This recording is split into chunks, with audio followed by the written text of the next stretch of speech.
심령이 가난한 거하고 애통하는 게 굉장히 중요하기 때문에 여러분에게 여러 번에 거쳐서 말씀드리는 이유는 요게 안 되면은 그 다음부터는 전혀 이제 지식이 되고 잘못하면 율법이 돼 버리기 때문에 요거를 좀 여러분과 오래 나누었어요.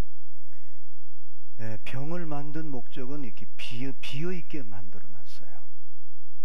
왜냐하면 뭔가를 채우려고. 근데 병에 뭐가 채워져 있으면 바깥에서 아무리 좋은 게 있어도 채울 수가 없습니다. 저와 여러분을 왜 하나님이 흙으로 만들었느냐 하면 흙에 생기가 들어가지 않으면요 그냥 흙은 아무것도 아니에요. 그냥 먼지예요. 티끌이에요.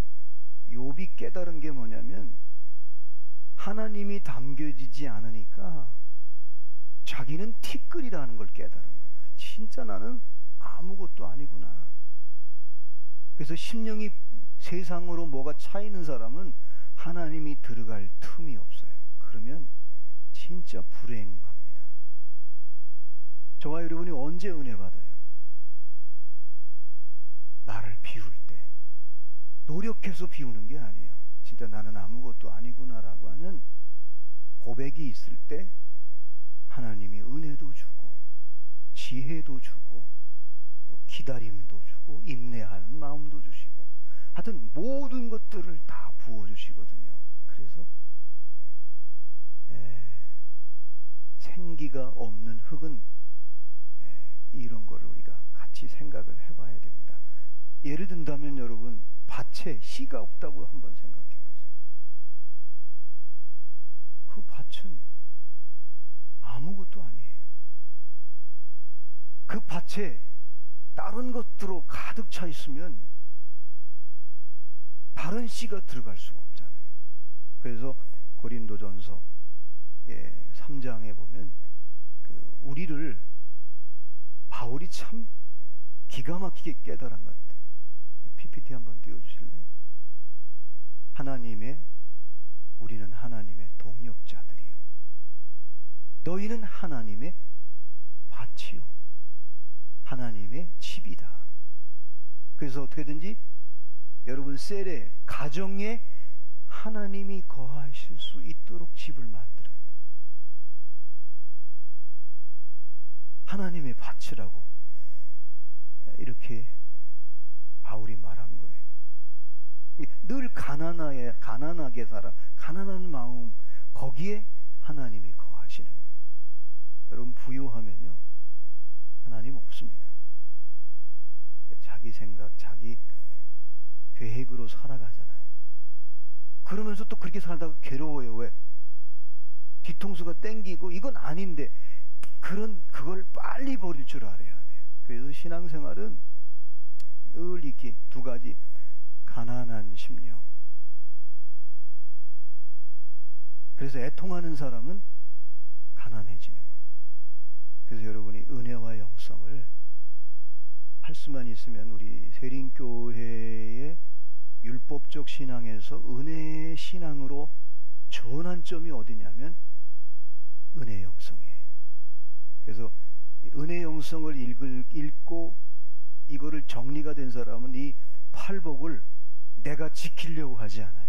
그 유명한 영국의 전 세계의 그 많은 사람들에게 영향력을 준 로이드 존슨도 이 팔복을 보면요 그냥 성화를 강조하는 하고 자꾸 뭐를 노력해야 하게 만들어 놨어요. 그래서 읽다 보면 답답해요. 이성적으로는 굉장히 참 굉장한 통찰이라고 생각이 되는데 그건 복음하고 상당히 먼, 제가 뭐 감히 그분을 평가할 수는 없는데 은혜 영성의 관점에서 보면 그건 아니에요. 복음적 관점에서 보면 그건 아니에요. 아닌 건 아니거든요.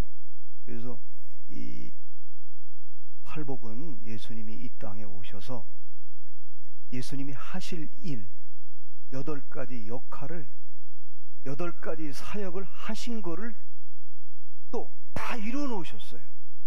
저와 여러분은 누리면 되는 거예요. 할렐루야.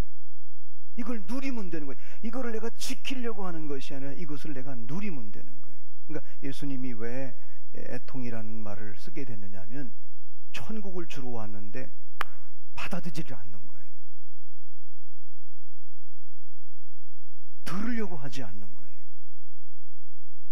왜 이렇게 됐을까? 여러분 아시는 대로 이스라엘이 이제 남한국 유단국으로 나라가 갈라지면서 이스라엘은 아예 아수르에 망해버려. 하나님이 그냥 쓸어버려. 그냥 흩어져 버려요. 하나님은요 진짜 냉정하실 때가 있어요. 마음이 떠난 사람에게는요 가차없이 딱 쳐버려요. 그건 정말 우리가 소름 끼칠 만큼 아버지의 마음을 품지 않고 사는 사람, 계속 경고를 했는데 안 되면 어느 날 갑자기 그냥 확 쓸어버려요. 그게 이스라엘에 흩어져 버렸잖아요. 근데 구루토기 남한국 유다는 예레미야가 계속 망한다. 그런데 옆에 예레미야의 동역자인 에스겔이 설득을 해요. 참 에스겔은 설득력이 있는 사람이었던 거예요. 가자. 젊은 사람들을 데리고 바벨론에 가요. 근데 놀라운 것은 바벨론에 가서 이들이 조상들이 선조들이 마음 없이 형식적으로 하나님 앞에 제사 드리고 11조 드렸던, 그래서 하나님이 70년 동안 바벨론 포로 잡혀간 거를 하나님이 그렇게 예루살렘 성전을 아주 하나님보다 하나님 마음은 이미 하나님으로부터 마음은 떠나 있으면서도 예루살렘 성전을 아주 단지 모시듯이 우상이 돼버린 거예요. 그러니까 하나님이 깨트려 버리잖아요. 이방인이 와서 확 돼지 머리 갖다 놓고 제사 지내게 하고 돼지 피 흘리게 만들어 가지고 이렇게 해 가지고 완전히 예루살렘 성전을 깨트려 버려요. 돌아가지 못하게 그 형식적인 걸 완전히 깨트려서 바벨론에 포로 잡혀간데, 거기서 젊은 사람들이 깨달은 거예요.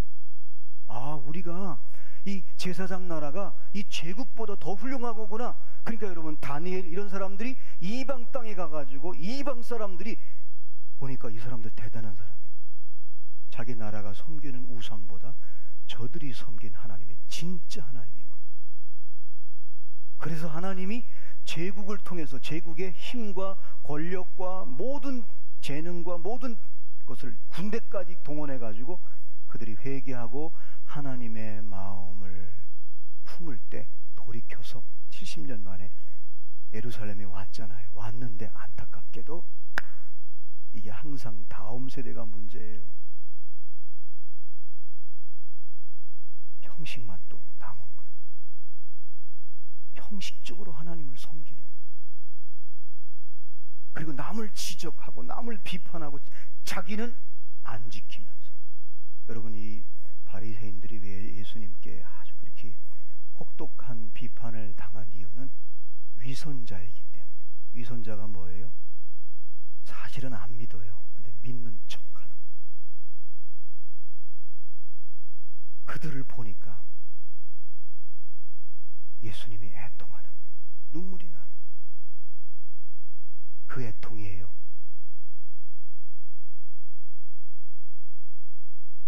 예루살렘 성을 보면서 우는 거예요. 예수님이 그렇게 눈물이 나는 거예요. 왜? 어떻게 저렇게 위선을 떨며 가증하게 살아갈까? 너무 마음 아파하는 거예요. 눈물을 흘리는 거예요. 생명과 인격이 없는 그들을 보면서. 근데 감사하게도 여러분 제국을 통해서 하나님이 페르시아 왕이 보호해 주잖아요. 교육도 시켜줘요. 인도해줘요. 그래가지고 돌아왔는데 그 다음 세대가 형식만 남고 위선자로 살아가는 모습을 보니까, 그래서 마지막 말라기 4장에 그 아주 중요한 말라기 구약 성경의 말라기 4장 4절로 6절 말씀에 이렇게 기록을 했어요. 우리 한번 같이 읽을까요? 시작. 너희는 내가 호렙에서 온 이스라엘을 위하여 내 종 모세에게 명령한 법 곧 율례와 법들을 기억하라. 보라, 여호와의 크고 두려운 날이 이르기 전에 내가 선지자 엘리야를 너에게 보내리니 그가 아버지의 마음을 자녀에게로 돌이키게 하고 자녀들의 마음을 그들의 아버지에게로 돌이키게 하리라.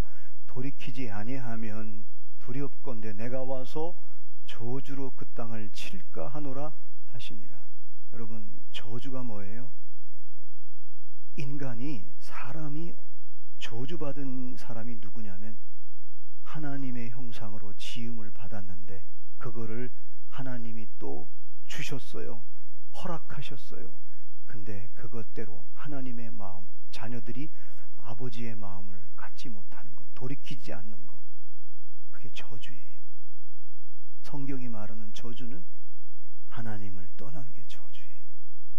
하나님을 떠나지 않은 것처럼 본인은 착각하고 있는 거예요. 근데 깊은 곳에 위선자야. 겉으로는 하나님을 섬기는 것 같아. 겉으로는 예배 드리는 것 같은데 실제는 예배를 드리지 않고 있는 거예요. 임재가 없는 거예요. 임재가. 그게 저주라는 거예요. 그러니까 자녀들의 마음을 그들의 아버지에게 돌이키게 하리라. 그래서 엘리야를 보내준 엘리야가 누구예요? 세례 요한이에요. 그러니까 세례 요한이 계속해서 세례 요한의 세례는 회개의 세례예요. 돌이키라. 너희들이 아버지, 하나님 아버지를 지금 등지고 있어. 등지고 제사도 드리고 11조를 드리는 전부 다 형식적인 거예요. 그 상황 자체가 저주라는 거죠. 말라기 선지자는 그렇게 말하고 있어요. 제 얘기가 아니라. 그런데 그걸 보니까 예수님 너무 마음이 아픈 거예요. 막 눈물이 나는 거예요.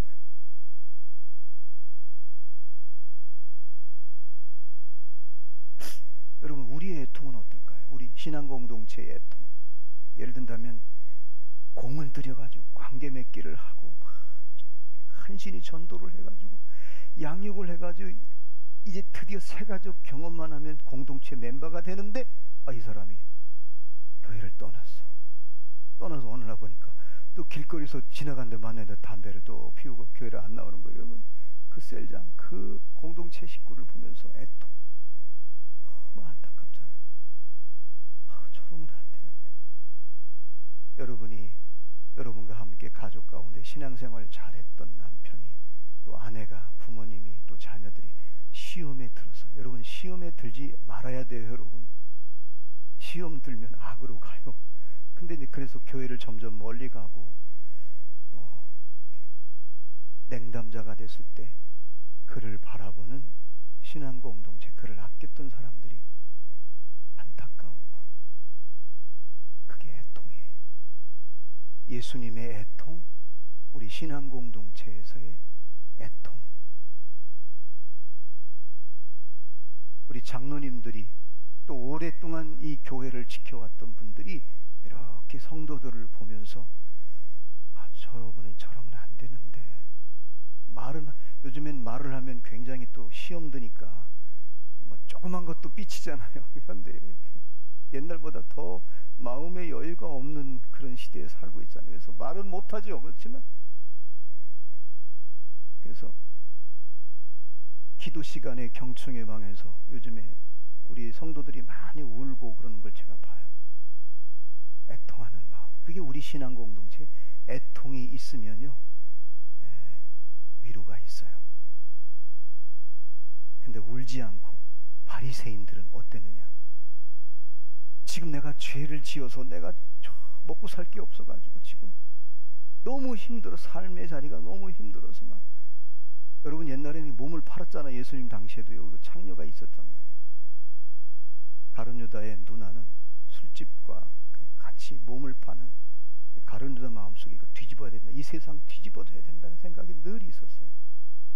그거를 전 세계 많은 신학자는 아닌데 문학자가, 그 소설가였던 백도기 씨, 우리나라의 유명한 백도기 씨가 가룟 유다만 집중적으로 연구를 해서 예루살렘에도 수십 번 가가지고 이분이 연구를 했는데 가룟 유다의 증언 해가지고 제목을 그렇게 정했어요. 그 사람은 그럴 수밖에 없는 상황을 이 얘기를 쭉 리서치를 했는데 제가 그 책을 보면서 참 한편으로 인간적으로는 그럴 수밖에 없었겠구나 하는 생각도 들더라고요. 여러분 그런 애통함이 있잖아요, 그죠? 그래서 저와 여러분이 하나님, 예수님이 이 땅에 오셔서 우리를 위해 우시는 건 뭐냐? 예수님이 다 그걸 담당하셨어요. 그래서 대신 다 우시고, 그리고 십자가를 지셔서 우리가 감당하지 못하는 일들을 다 개인적으로 내 애통은 어디로 가야 되냐? 저는 어거스틴의 애통이 이 시대에 또 우리 각자에게 필요하지 않나 생각이 들어요. 내 생활을 보니까, 내가 생각하고 살아가는 모습을 보니까 자기가 너무나 불쌍한 거예요. 그래서 그 유명한 어거스틴의 화살기도 아마 들어봤을 거예요. 이 화살기도의 원조가 성 어거스틴의 기도예요. 이 화살기도가 뭐냐면, 길가에 걸으면서 수도 생활도 하면서 연구하면서 자기 자신이 너무나 불쌍한 거예요. 자기 자신의 죄를 보니까 자기 자신의 게으름과 조금만 뭐를 잘하면 우쭐하는 교만함과, 그리고 누구의 약점이 보면 나도 모르게 가서 한마디 해주고 싶고 속으로 율법이 나도 모르게 확 나갈 때 자기 자신을 보면서 애통하는 거예요. 그래서 그의 유명한 화살 기도가 뭐냐면, 주여 나를 불쌍히 여기소서. 내가 누군가를 심판하고 있습니다. 내가 나를 보니 죄덩어리입니다. 여러분, 바울과 이게 이제 초대교회 사도들과 바울과 어거스틴으로 칼빈으로 이어지는 게 우리 장로교의 전통이잖아요. 그래서 어거스틴 서구 문명이 어거스틴에부터 갈라져요. 어거스틴과 이쪽에 토마스 아퀴나스와 갈라져요. 토마스 아퀴나스는 이성을 강조해요. 근데 어거스틴은 우리는 전적으로 타락했다는 거예요. 그래서 하나님의 은혜가 아니면 우리는 절대 구원받을 수도 없고, 또 우리가 성화되는 것도 하나님의 은혜가 하면 안 된다는 거예요. 그래서는 어느 때는 그가 뭐 연구하다가 자기도 모르게 이렇게 교만해질 때 3시간씩 화살 기도를 했대요. 다른 기도가 아니라 뭐를 달라는 기도도, 주여 나를 불쌍히 여기소, 주여 나를 불쌍히 여기소. 근데 그때마다 하늘의 위로가, 성령님의 위로가, 그의 저서를 보면 모든 구석구석에 은혜가 아니면, 성령의 은혜가 아니면, 그래서 늘 주여 나를 불쌍히 여기소서. 이것도 행했는데 이것도 속에 깊은 곳에 내 의도가 있는 거예요. 이 애통. 근데 애통하는 자에게 위로를 줄 뿐만 아니라, 애통하는 자에게 그가 여러분 아시는 대로 얼마나 천재성 있는 글을 썼단 말이에요. 교리를 만들고 그 성경을 다시 재해석하면서, 이게 여러분 초대교회 사도, 속사도, 교부, 그러면서 어거스틴까지 오게 된 거예요. 그래서 여러분이 지금 우리 장로교가 사실은 뿌리가 거기에요. 이 애통하는 자는 복이 있나니 저희가 위로를 받을 것이다. 하나님의 위로가 있으면요, 우리 삶이 점프해요. 우리의 지식도, 우리의 지혜도, 우리의 리더십도, 우리의 모든 관계도 이게 딱 점프를 해요. 주여 저를 불쌍히 여기소서. 다윗은 이런 고백을 해요. 다윗도 참 굉장히 깊은 사람이다. 시편 30편 10절 12절에 여호와여 들으시고 내게 은혜를 베푸소서. 여호와여 나를 돕는 자가 되소서 하였나이다. 주께서 나의 슬픔이 변하여 내게 춤이 되게 하시며 나의 베옷을 벗기고 기쁨으로 띠띠우셨나이다. 이는 잠잠하지 아니하고 내 영광으로 주를 찬송하게 하심이니 여호와 나의 하나님이여 내가 주께 영원히 감사하리라. 자기 생활 보니까 자기가 또 이게 막 군인이 막 수만 명이 되고 무기도 전쟁 나갈 때마다 이기니까 우쭐해졌어요. 근데 자랑하고 싶고 말이에요. 한번 얼마나 되는가, 한번 군인이 얼마냐, 무기가 얼마, 이것도 한번 또 이게 계산하다가 하나님 앞에 뭐라 했어요. 그래서 엄한 백성들만 3만 명이 온역에 걸리잖아요. 다윗은요, 그냥 나는 진짜 아무것도 아닙니다.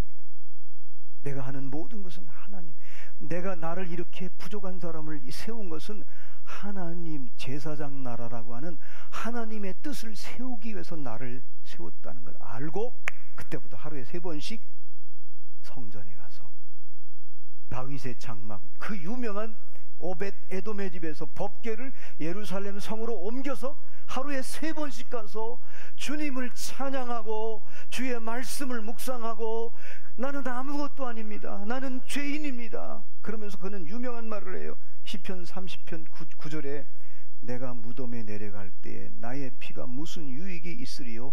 진토가 어떻게 주를 찬송하며 주의 진리를 선포하리이까? 자기가 이 피가 있으면 생명이 있는 거예요. 자기 생명을 가지고 뭔가 자랑하고 뭐를 이룬 거, 그거는 하나님을 찬양하는 게 아니라는 거예요. 그러면서 그는 만약에 내 피가 무덤에 내려갈 때 내 피가 무슨 유익이 되겠냐는 거예요. 그래서 자기 자신이 이 땅에 존재하는 것은 하나님을 찬송하기 위해서, 또 하나님을 표현하기 위해서, 하나님을 드러내기 위해서 자기 존재한다는 존재의식을 다윗이 갖고부터 그는 죽을 때까지 정말 하나님이 그와 함께하는 임마누엘을 경험하게 됩니다. 사랑하는 여러분, 하나님 앞에서 그 위대했던 사람들, 그 천재적인 30대에 수많은 책을 쓰면서 그가 고백한 게 뭐예요? 어거스틴이 주여 나를 불쌍히 여기소서.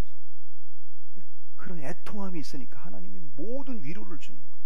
어머니가 또 모니카가 얼마나 또 우리 한국에는 이제 기도에, 저도 어릴 때 기도의 어머니라고 그랬는데 사실은 실제는 그렇지는 않았대요.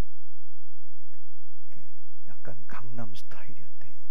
그래서 원래 그 처음에 그 결혼식 안 하고 사귀고 아기 낳았던 그 며느리를 이렇게 살짝 시어머니가 마음에 두고 있는 며느리가 있었대요. 그래서 살짝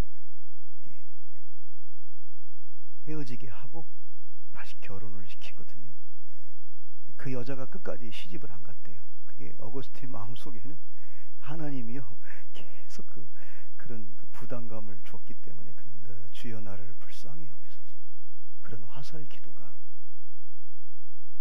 우리는 이거를 복받기 위해서 화살 기도, 주여 주실 줄로 믿습니다 이렇게 이제 기능 대치를 하고 상황화시켰는데, 본래 그 화살 기도는 어거스틴이 순간순간 걸으면서도 주여 나를 불쌍히 여기소서 애통하는 그 심령을 가졌을 때, 그는 죽을 때까지 하나님의, 그러니까 천국이 뭐냐?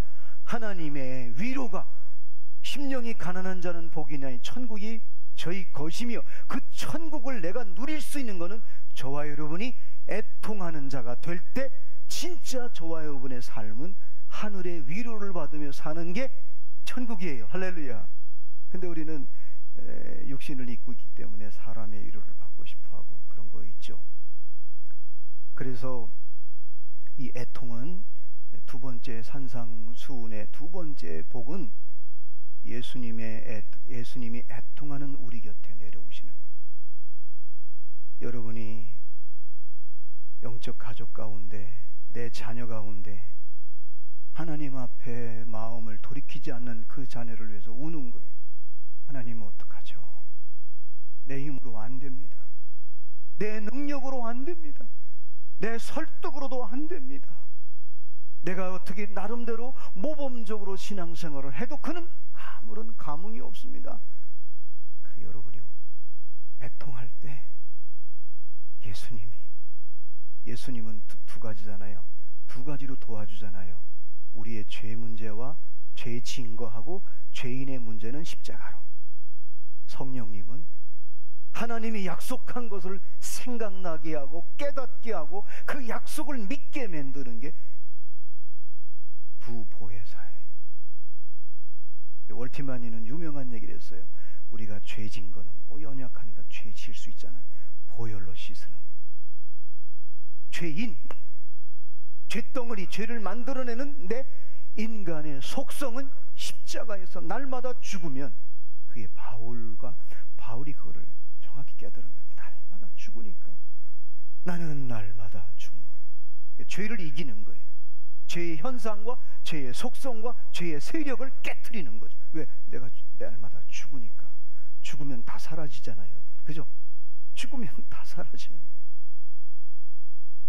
그래서 애통의 가장 핵심은 예수님이 애통하는 우리 곁에 오셔서 우리를 위로해 주는 거예요. 일으켜 세워주는 거예요. 그 여러분이 늘 애통하는 자가 되면 어떤 문제가 생겼을 때, 어떤 사건이 생겼을 때 주님 앞에 애통하면 위로를 주실 줄로 믿습니다. 맞서서 아무리 따져도 여러분, 사람의 관계는 오르면요 정확한 게 없어요. 그냥 우세요. 애통하면 그분이, 예수님이 우리 옆에 오셔서 우리를 위로해 주실 거예요. 그리고 이 애통의 가장 핵심은 우리의 모든 죄를, 저와 여러분의 모든 죄를 다 알고 있어요. 우리가 죄질 거 다 알고 있어요. 저는 예수님이 참, 애통이라는 말이 베드로가 예수님을 배신하고 저주까지 했잖아요. 그리고 고기 잡으러 갔을 때 사람은요, 실패하면요 자기가 익숙한 곳으로 가요. 도피할 때도 자기가 편한 곳을 찾아요. 가장 편한 곳. 근데 예수님이 찾아가잖아요. 저는 그게 위로라고 봐요. 예수님이 만났을 때 섬찟했겠지 않겠어요? 그런데 그 자체가, 예수님이 오신 것 자체가 그에게는 위로가 되는 거예요. 사랑하는 여러분, 예수님은 우리를 위로하십니다. 그래서 애통을 기쁨으로 바꾸어 주시고, 통곡을 찬양으로 바꾸어 주시고, 눈물을 환희로 바꿔 주십니다. 그리고 우리 죄인을 의인으로, 의롭다함을 인정해 주는 거예요. 그래서 이사야서 53장 5절은 예수님이 이 땅에 오셔서 우리를 어떻게 위로하고 어떻게 세우는지를 미리 선지자를 통해서 예언한 거예요. 그가 찔림은 우리의 허물 때문이에요. 저와 여러분은 허물이 많잖아요. 혹시 여러분을 혹시 지도자로 세워서 허물을 공동체에 다 드러내게 하는 건 그건 축복이에요. 저도 목회하면서 이게 잘 풀리지가 않았어요. 왜 나를 그냥 평신도로 있었으면 내가 안 드러날 텐데 왜 이렇게 나같이 부족한 사람을 점점 드러내서,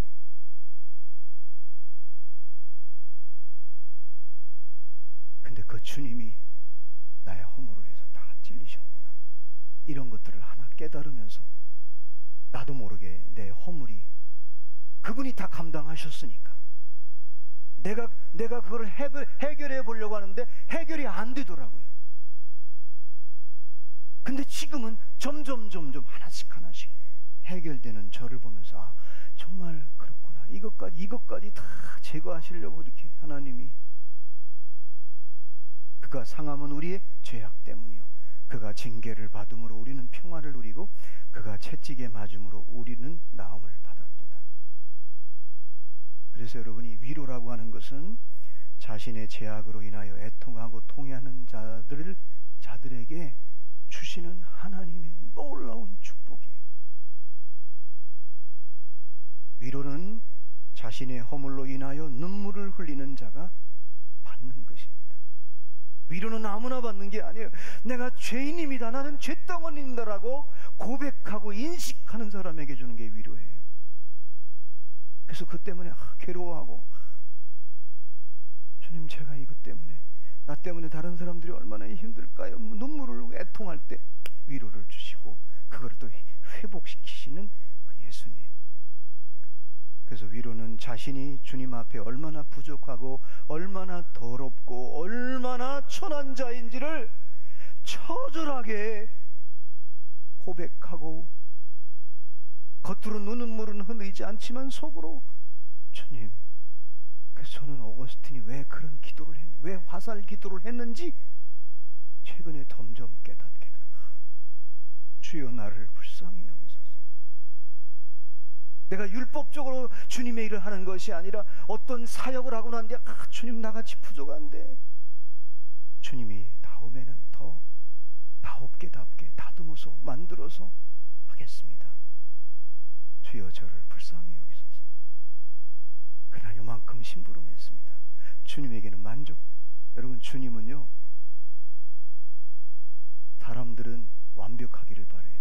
근데 주님은 온전하기를 바라요. 온전히 뭐예요? 부족하지만 심부름하는 거예요. 부족하지만 감당하는 거예요. 감당하면서 근육이 생기는 거예요. 그러다가 어느 날 그가 멋지게 주님의 일을 하는 거예요. 우리는 다 배웠잖아요. 초신자에게 양육할 때 몰라도 대단하다고, 틀렸어, 분명히 틀렸는데도 아이고 그래. 왜? 관계는 끝까지 안 끊으냐, 그죠? 이 관계, 여러분, 관심과 관계는요 함께 가요. 그 사람이 관심 있는 사람, 그 사람이 앞으로는 부족하지만 내가 그 사람을 섬겨서 하나님의 위대한 사역자로 세우는데 내가 계속 그 관심을 가지면 관계를 절대 깨지 않습니다. 내가 저 사람이 틀리더라도 그걸 기다려주고, 여러분이 그거를 우리는 다 같이 배웠잖아요. 원로 목사님한테 모른 척하고 기다려주고. 그래서 예수님의 위로는 자신이 죄인임을 고백하고 자신을 그 죄 때문에 가슴치고 자신이 죄악으로 아파하고 통회하는 자를 위해서 예수님이 이 땅에 내려오신 것입니다. 하나님 아버지가 왜 독생자 예수를 이 땅에 보내셨을까요? 저와 여러분의 눈물을 닦아주고 싶어서. 왜 하나님이 예수님을 보내서 십자가에 죽이셨을까요? 우리 인간들이 애통하는 모든 것을 종지부 찍어주려고, 끝! 이거를 찍어주려고. 그래서 우리가 죽어야 되는데, 우리가 저주받아야 되는데 그 주님이 대신 저주받으시고 심판받으신 거예요. 만약에 하나님 아버지의 예수님을 보내서 애통하는 자에게 위로를 주려는 이 계획이 없다면 우리는 끊임없이 위로받지 못하고 속절없이 살다가 지옥에 갔을 거예요. 근데 저와 여러분에게 예수님을 보내주셔서 그 하나님의 놀라운 계획, 애통하는 자에게, 무조건 애통하는 자를 위로해 주시는 그 성령님. 여러분 아시는 대로 왜 예수님이 유대 지도자들, 사두개인들과 바리새인들을 개새끼들이라고, 독사의 새끼들이라고 말한 이유는 딱 두 가지예요. 어떤 사람들이 죄를 졌어요. 너무 괴로워하는 거예요. 힘든 거예요. 근데 거기다 또 한 번 죽이는 거예요. 그것도 못해? 하고. 율법주의자들은요, 이거 무섭습니다. 제가 안동에 있을 때 대학 교수예요. 근데 그분은 하나님 아버지를 못 불러요. 나중에 알고 보니까 그 아버지가 너무너무 지독하게, 너무너무 힘들게 해가지고 하나님 아버지를 못해. 그냥 주님 그래. 아버지 소리가 안 나온다는 거예요. 아버지만 생각하면 아주 진절몬들이 막 몸이 막 경기가 난다는 거예요. 근데 여러분, 우리 하나님 아버지는 저와 여러분의 눈물을 닦아주기 위해서, 우리를 위로하시려고 예수님을 보내주셨어요. 저와 여러분의 모든 눈물을 종지부 찍고 슬픔, 절망을 끝내주기 위해서 예수님을 보내주셨어요. 유대 지도자들은 그렇지 않았어요. 그들의 설교는 지금 죽고 싶은 사람인데 또 죽게 만드는 거예요. 백성들을 2번 죽였어요. 유대 지도자들의 설교 속엔 2가지가 있어요. 하나는 죽고 싶고 막 죽어있는 그 사람을 또 죽이고, 또 하나는 뭐예요? 그들에게는 위로가 없었어요. 어떤 위로도 없었어요.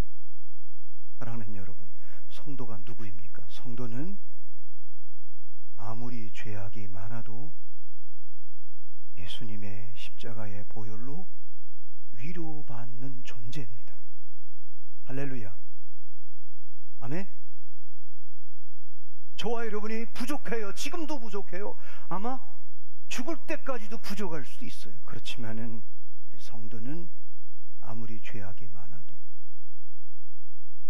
위로받는 자입니다.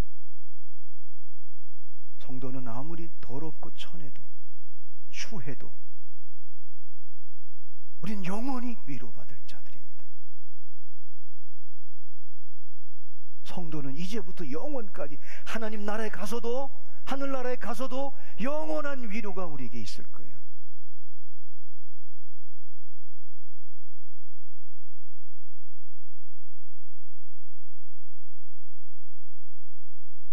저와 여러분의 남은 인생은 정말 이것만은 꼭 믿고 확신하고 가시기 바랍니다. 주님을 바라보면, 주님을 의지하면, 예수님의 이름으로 기도하면, 예수님으로 이름으로 회개하면 우리가 코끝에 생명이 끝나는 날까지 우리 주님은 우리를 위로해 주실 것입니다. 저와 여러분이 열심히 하고 열매를 맺어서 위로받는 것이 아니라 오늘 성경은 말합니다. 애통하는 자는 복이 있나니 저희가 위로를 받을 것이며. 쉰들러 리스트처럼 얼마나 큰 일을 했어요. 정말 남들이 유대인도 하지 못하는 일을 그는 감당했어요. 그래서 이빨을 빼가지고, 이빨을 뭐 금리 빼가지고, 가락지 숨긴 거 어떻게 숨겼던 걸 빼가지고 반지를 만들어 주려고 하는데 쉰들리스트가 울잖아요. 내가 이 자동차를 팔았으면 10명을 구원했을 텐데, 내가 이 넥타이 핀을 뺐으면 1명을 구원했을 텐데. 우는 그의 모습.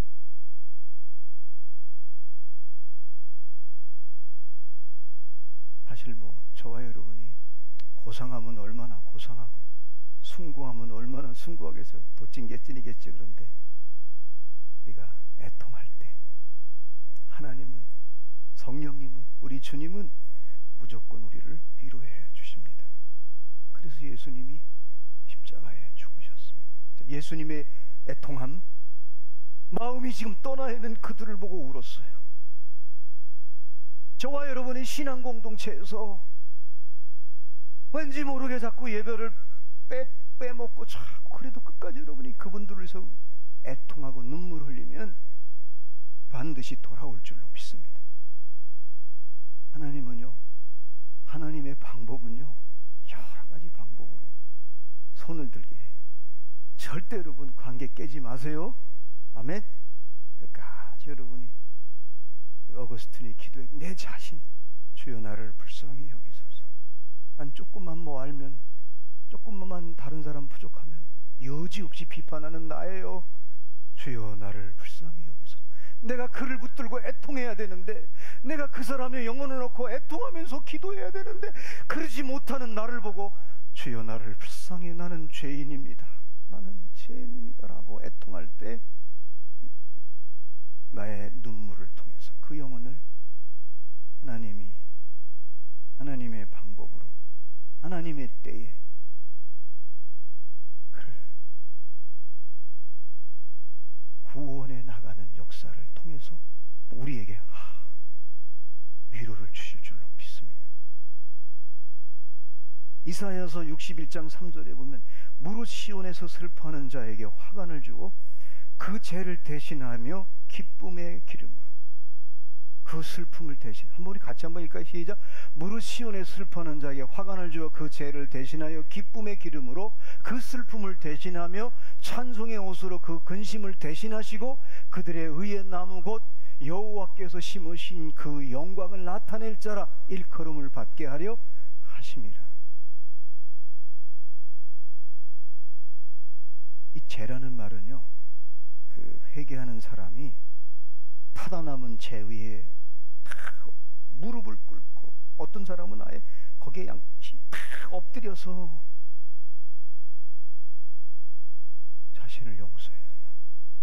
이게 죄의 의식이라고 그러잖아요. 근데 예수님은 그 죄 대신 기쁨, 신나는 찬송을 주시겠다고 약속하고 있습니다. 그래서 여러분이 제가 이제 입버릇처럼 자꾸 얘기하는 이유는 저와 여러분에게, 우리 세림교회는 이 다른 데서는 이런 얘기해도 잘 적용이 안 돼요. 근데 이제 우리 세림교회는 참, 제가 함께 여러분 공동체에 있으면 여러분 진짜 수준 있는 분들이에요. 예수님의 인격적, 사역적 그 대입을 시킬 줄 아는, 나에게도 대입시키고 저 문제, 저 사람에게 예수님을 대입시키는 거예요. 아, 저 사람은 지금 예수님의 사역이 필요하구나, 저 사람에게는 예수님의 인격이 필요하구나. 이 두 가지가 있잖아요. 인격과 사역은, 인격은 뭐예요? 삶이잖아요. 삶이 흐트러졌어요 지금 저 사람이. 사역은 뭐예요? 인격과 사역은 좀 다르잖아요. 이 인격과 사역을 대입시키고 기도하고 대입시키고 여러분이 믿고 나가면 그때부터 따라하세요. 개입하신다. 따라하세요. 개입하신다. 누가 개입해요? 주님이 개입하는 거예요. 근데 많은 신앙 공동체에서 실수하는 게 뭐냐면, 주님께 맡기고 주님께 대입시키고 기도하고 중보 기도하고 내가 개입하니까 안 되는 거예요. 내가 개입. 하나님이 제일 싫어하는 게 뭔지 아세요? 성령님이 제일 싫어하는 게 뭐냐면, 자기가 맡겨놓고 기도해놓고 자기가 개입하는 거예요. 막 그게 여러분 교만이에요. 저도 그걸 많이 했어요. 근데 이게 진짜 하나님 앞에 이게 교만이구나. 어느 때는 일이 될 수도 있어요. 근데 열매가 없어요. 열매가 없는 거예요. 감사가 없어요. 여러분, 하나님이 하신 일에는 찬양이 나오고 감사가 나오고 영광을 하나님께 돌리는데, 많은 60년대, 70년대, 80년대까지 가정재단이 왜 이렇게 왜 영적으로 혼란했냐? 모두 자기한테 영광을 돌리게 만들자는 말이에요. 그래서 여러분이 예수님의 인격적, 사역적 개입과 대입을 잘 여러분이, 그래서 오늘 이 마태복음 이 산상수훈 8복은 여러분이 이제부터 나를 대입시키세요. 내 자신이, 내가 알잖아요. 자신이 지금 자기 자신이 정확히 알아, 영적인 상태를요. 그럼 어떻게 해야겠어요? 나를 불쌍히 여겨야 되나? 애통해야 되나? 주여 나를 불쌍히 여기소서. 난 예배드리기 싫습니다. 주여 나를 불쌍히.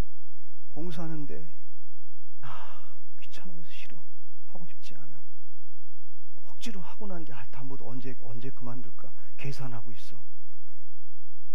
그런 나를 주님 불쌍히 여겨달라고.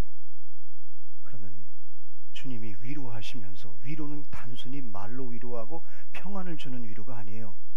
나에게 그거를 감당할 수 있는 능력을 주고 동역자를 붙여주시고 기적, 미라클을 주시는 거예요. 이게 바로 산상수훈의 예수님이 우리에게 주시는 메시지예요.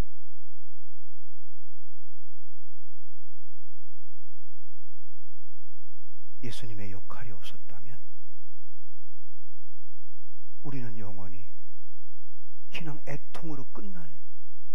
애통으로만 끝나고 눈물과 피눈물을 흘리며 살아야 할 운명인데, 예수님이 이 역할을 해주셨기 때문에 우리에게 위로가 있는 거예요. 그죠? 여러분, 순교자들이 왜 순교하는지 아세요? 엄청난 위로가 있대요. 예수님 때문에 욕먹고 예수님 때문에 매 맞고. 그러니까 여러분, 사도 바울이 40에 강한 매를 4번 맞았는데 3번 맞았는데도 그 기쁜 거예요. 왜? 주님이 위로해 주니까. 우린 사람들에게 위로받으려고 해서 사람들의 위로는 오래 안 가요. 사랑하는 여러분,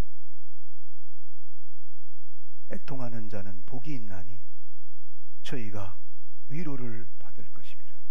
하늘의 위로가 있을 때 우리 가정에, 우리 삶에, 우리 사역에 능력 있는 역사가 나타날 줄로 믿습니다.